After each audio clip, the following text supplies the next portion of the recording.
अस्सलाम वालेकुम dear students, मैं हूं आपकी टीचर डॉक्टर अनम और आज हम पढ़ेंगे ऑक्सिन्स के बारे में। ऑक्सिन क्या है जी? ऑक्सिन है प्लांट हार्मोन और ये वो हार्मोन है जो सिर्फ और सिर्फ प्लांट में पाया जाता है और वहाँ पर अपना इफ़ेक्ट शो करता है। केमिकल नेचर देखें तो chemically auxin indole acetic acid है। बहुत सारे फंक्शंस प्लांट के अंदर परफॉर्म करता है, जिसमें सबसे पहले आ जाता है कि स्टेम के अंदर सेल इनलार्जमेंट को प्रमोट करता है या उकसाता है। और कौन से रीजन में? एपिक्स के बिहाइंड रीजन में या कैम्बियम में। अब आप यहाँ देख सकते हैं, ये हमारे पास एक प्लांट है। यहाँ पर ये जो टिप रीजन है इसको हम कहते हैं एपिक्स। ये टिप रीजन के अंदर ऑक्सिन बनता है और उसके बाद यहाँ से मूव करके नीचे वाले हिस्सों में जाता है और यहाँ पर सेल की इनलार्जमेंट या सेल के साइज को बड़ा करने में मदद करता है। ठीक है, इसके अलावा कैम्बियम में भी ये अपना इफेक्ट शो करता है, यानी कि कैम्बियम को भी इंक्रीज करता है या उसके सेल्स को इंक्रीज करता है। अगर आप रूट में देखें तो रूट के अंदर भी ये सेल की ग्रोथ को प्रमोट करता है, लेकिन अगर उसकी कंसंट्रेशन कम हो तो। अगर ये ज़्यादा कंसंट्रेशन में पाया जाता है तो वो क्या करेगा, उसको स्टॉप कर देगा या इनहिबिट कर देगा। इसी तरह से ये प्रमोट करता है ग्रोथ को, रूट ग्रोथ को फ्रॉम कटिंग्स और कैलसिस। अब कटिंग क्या होती है कि आपने एक शूट को काटा यहाँ से और उसके बाद आपने उसको नए प्लांट के अंदर लगा दिया। अब यहाँ पर नए प्लांट के लिए जो रूट बनेगी उसमें ऑक्सिन्स काम करेंगे। कैलिसिस क्या होती हैं जी? कैलिसिस वो ग्रुप ऑफ सेल है, उस जगह पर बनता है जहाँ पर प्लांट, फर्ज करें यहाँ पर प्लांट इंजर्ड हो गया या यहाँ पर उसको कट लग गया, तो उसको रिपेयर करने के लिए यहाँ पर जो ग्रुप ऑफ सेल्स बन जाता है उसको हम कहते हैं कि वो कैलस है। अब कैलस से भी रूट की जो फॉर्मेशन है उसमें भी ऑक्सिन काम करता है। इसके अलावा ये प्रमोट करता है बड को, बड बनाने के लिए, यानी कि शूट के अंदर अगर बड फॉर्मेशन करनी हो तो ऑक्सिन उसके अंदर अहम किरदार अदा करता है। लेकिन समटाइम्स क्या होता है कि ये साइटोकाइनिन के बिल्कुल मुखालिफ सिम्त में काम करता है। एंटागोनिस्टिक का मतलब है मुखालिफ सिम्त में काम करना, और प्रमोट करने के बजाय उसको डिक्रीज कर देता है या उसको स्टॉप कर देता है। इसके अलावा ऑक्सिन्स का काम है जी एपिकल डोमिनेंस के अंदर और फ्रूट ग्रोथ के अंदर। एपिकल डोमिनेंस का मतलब ये है कि ये उकसाता है प्लांट को कि भाई वो अपनी जो मेन स्टेम है या शूट है उसको ही इंक्रीज करता जाए, कोई साइड से कोई शूट ना निकाले या साइड से जो ब्रांचिंग होती है वो ना निकाले। यहाँ पर आप देख सकते हैं, यहाँ पर साइड में से भी ब्रांचेस निकल रही हैं। इसका मतलब है यहाँ पर एपिकल डोमिनेंस नहीं है। एपिकल का मतलब है एपिक्स या मेन चीज़ होना या टिप हो जाना।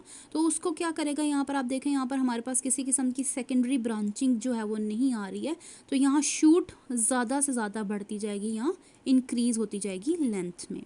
इसके अलावा फ्रूट ग्रोथ को भी इंक्रीज़ करता है और समटाइम्स पार्थिनोकार्पी को भी इंक्रीज़ कर देता है या इंड्यूस कर देता है। अब पार्थिनोकार्पी क्या है? ये वो अमल होता है जिसके अंदर फ्रूट बनता है फर्टिलाइजेशन के बगैर।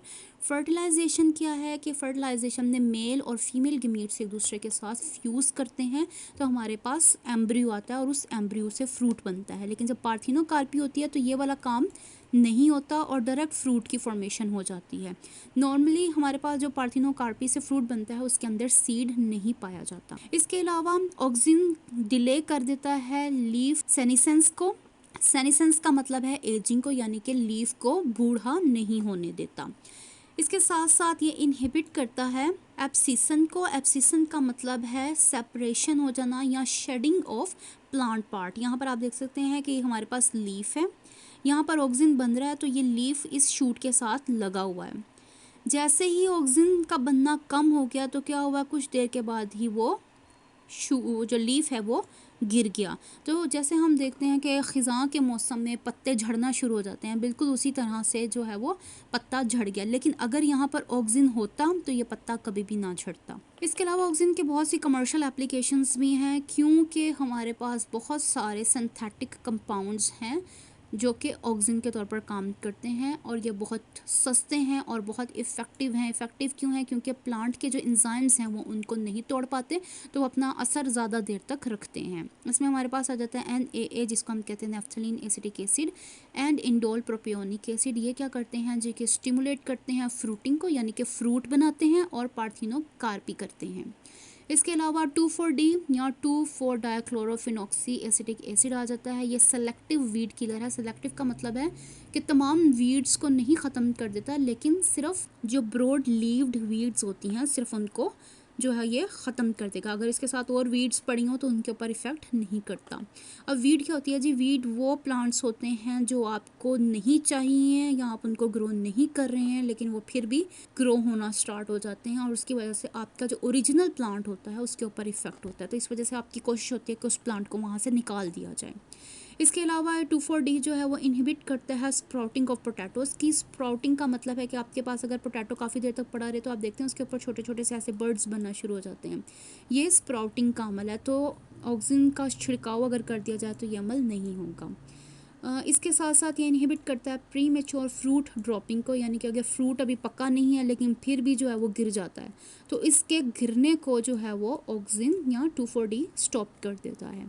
तो ये था हमारे पास आज का टॉपिक ऑक्सिन्स के बारे में। इससे रिलेटेड अगर आपको कोई सवाल है तो आप मुझसे कर सकते हैं कमेंट सेक्शन में। मिलती हूँ आपको अगली वीडियो में।